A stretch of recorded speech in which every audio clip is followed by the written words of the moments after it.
Hi, Nancy Burt-Preece here. I'm an independent Stampin' Up! Demonstrator, and I'm going to share with you another fractured frame card. I am using Brightest Glow. This is from the annual catalog for the inside saying. And I am using for the snowflakes and the outside saying, this is Sparkling Snowflakes from the mini catalog. I am using some of the adhesive glitter paper from an online exclusive. It has silver and gold. This is the specialty paper that's in the mini catalog, Snowflake Magic. So let's make a card. We are starting with a 5.5 by 8.5 piece of Pretty Peacock scored at 4 1/4. And I already scored it, so it's all ready to go.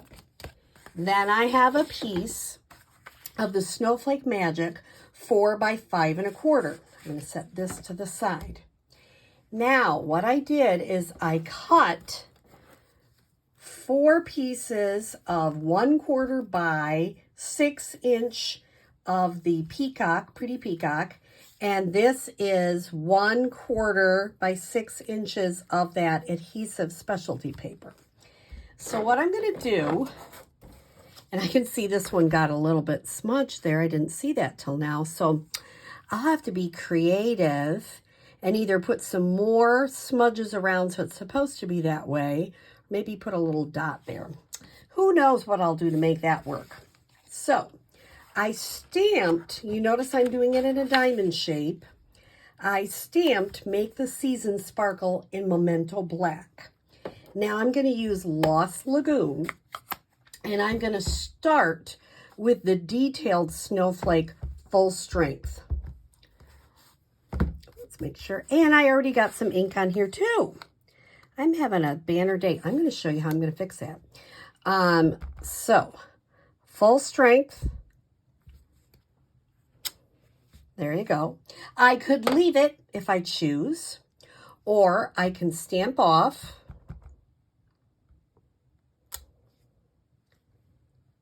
And kind of line this up. Can you see how I'm lining it up? I'm trying not to get my head in the camera. Add a little bit of detail. Okay. Now, I've got a little, I'm going to show you how to fix both of these. I happen to have a sponge dauber. And what I'm going to do is I'm going to use this sponge dauber on this one first. Can you see I have just a little bit? And I'm just going to take it and lightly put a little bit of this Lost Lagoon around, make it look like it's supposed to be there. There are no mistakes in Stampin' Up!, only opportunities. I learned that from my wonderful upline. So now that does not stand out at all. Doesn't that look pretty? Fixed. Now, this one looks like I got some of, either I got the black or they got the Pretty Peacock. So, because I haven't used this one yet, I am going to let myself use it for, and I used some of them, I'm going to have to get some of that out. I was using the gold gilded leafing, and I got that everywhere.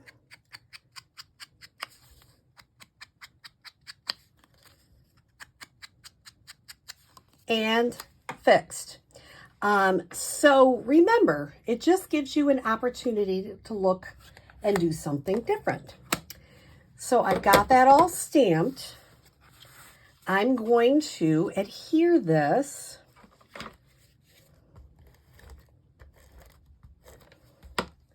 to my card, just about there. I'm an eyeballer. You can use your grid paper, however you choose to use it. Now, at this point, I would pull out your silicone craft sheet so that when you're putting glue on things, it just doesn't stick. So I'm going to put it like here so I can be putting glue on my strips and have them not stick. If you don't have a silicone craft sheet, this is kind of one of those things as you get into stamping, you're going to be happy you have one because I use mine a lot. So I'm going to put it here. Now I could have, and I didn't show you how to do that correctly, so I'll do it the next one. What I can do is I'm just going to pick that up a little, and I'm going to line it up first, get a sense where I'm going to end. Just put a little bit of a crink in there, a little crisp, what would you call that? Score? I don't know what you call it. I just put a little, you know, I like to make up words, a little crink in there. And I'm going to add just glue up to that point.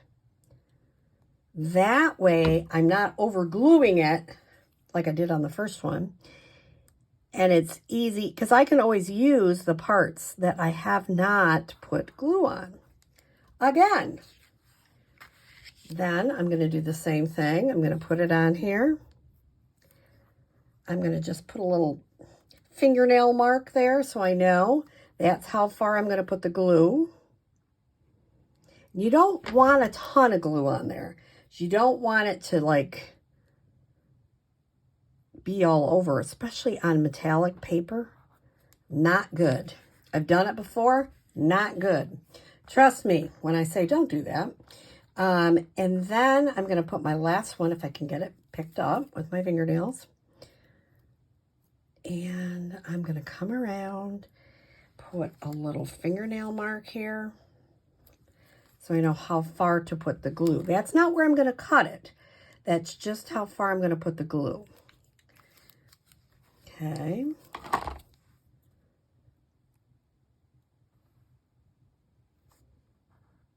Okay, now this is pretty easy. Now I'm going to get my scissors, turn it over. And now, like this is the first one I did. You can see I still have a lot of glue on there. If I didn't, I still might be able to reuse that. But if I didn't have any glue on it, I could reuse it a lot easier. So that's why you'll just do that little easy, find the spot, put your finger on it. Okay, now this looks great. I wouldn't have to do any more, but I decided I wanted to. And I wanted to add some of this silver adhesive paper. Now, this is the hardest part on the adhesive paper, is getting it open. I, of course, just trim my fingernails, so I don't have really good fingernails right now. But I'm going to only open it about that far for now. And I'm going to put that right there. And I'm going to cut it off, but leave the rest. So I'm cutting it right there because I can trim it up later. Now this one might be too short for that, but it'll probably fit here. And I just start at the top and go straight across. And because it already has adhesive on the back, wow, is that easy. Now see, I used one for 2 parts of it. Now this is the longer one, so I'm going to need a bigger piece. Sometimes you just keep going around the top. You can eventually find it. It's not, it's not horrible. It does take you a minute to get it. And usually on camera, that's the worst part. Can you get it on camera? I don't know. There we go. I did. So I'm going to open that up a little bit because I know this is the longest one.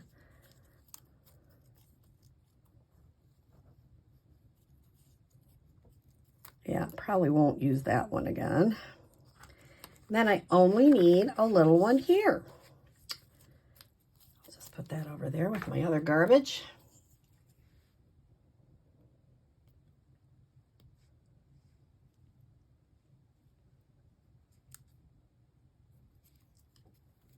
All right. Now,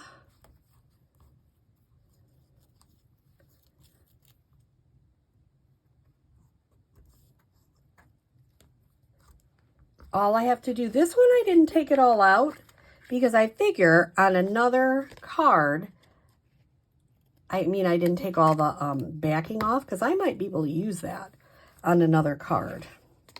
The rest of them I'll probably trim. Now, my rectangle I cut from the Stylish Shapes dies, and I used almost not quite the absolute smallest. I probably used the one in the middle. And the only thing I need to do, I'm going to take this to the side. Isn't that is just so easy. And it's just really a fun technique. I know I say fun all the time, but it really is fun. It is a lovely piece. I love, it's holiday time. You got to have a lot of bling. And I've asked some of my stampers, and they don't like a lot of glitter. So, now, you have a choice with the snowflake. Sorry, reaching through here. On the inside. So, on the outside, I put that extra part. I'm going to show you what it looks like if I don't.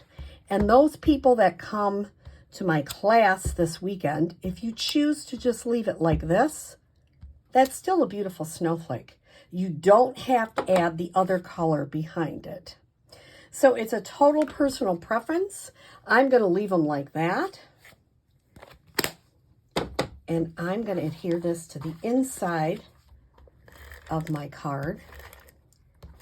And I have another beautiful, I'm going to call this a double fractured card because I have it going around twice. Once you know how to do these, they're just really fun to make. So I hope you enjoy this. If you don't have a demonstrator, I'd love to be yours. Here's my email, my website, my November host code, my Facebook business page, please join, and my YouTube. If you haven't subscribed, please do so. Have a great day.